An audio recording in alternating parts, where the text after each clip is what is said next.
Hey there, have you ever found yourself rushing through a conversation or maybe a task only to look back and realize you actually made things a whole lot worse? Well, today we're going to dig into the secret logic behind why we hurry and uncover a really simple way to bring a little more wisdom into our crazy busy days. It really all boils down to this one question. We've all been there, right?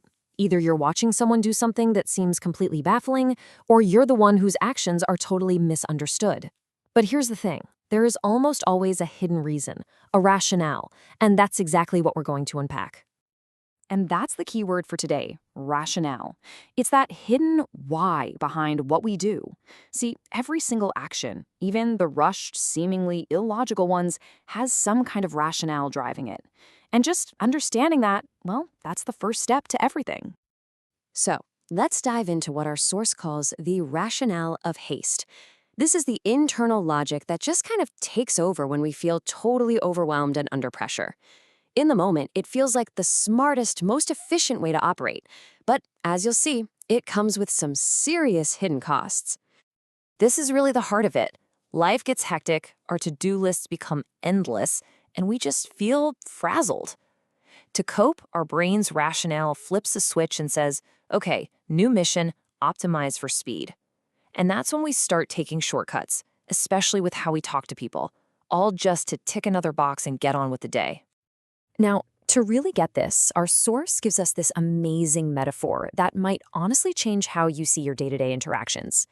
It asks us to imagine that every single person we meet is carrying an invisible backpack. And that journey isn't just their big life story. Nope. It's what happened to them this morning. It's the deadline that's breathing down their neck right now. It's the entire weight of their day so far. Think about what's inside that backpack. It's all the stuff we can't see, their insane workload, their personal stress, how much mental energy they have left in the tank. So that rationale of haste, it's not some character flaw.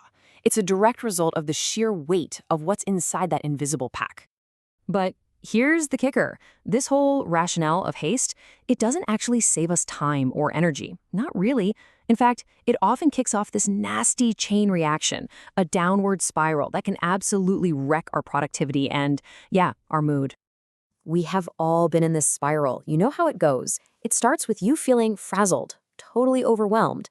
So to cope, you take a shortcut. Maybe you fire off a blunt email or bark a rushed instruction. But that shortcut, it backfires. It leads to a misunderstanding, maybe even an argument. And just like that, boom, your mood is shot. And what happens when you're in a bad mood? Your efficiency just tanks, landing you right back where you started, only now you feel even worse. What I love about this is just how honest it is. The author admits this is a lifelong struggle. This isn't about being young or inexperienced. It's a deeply human thing to push ourselves too hard, to miss the warning signs, and then pay the price with a totally ruined mood. It kind of shows we're all in the same boat with this one. Okay, so if haste sends us into this downward spiral, what's the antidote?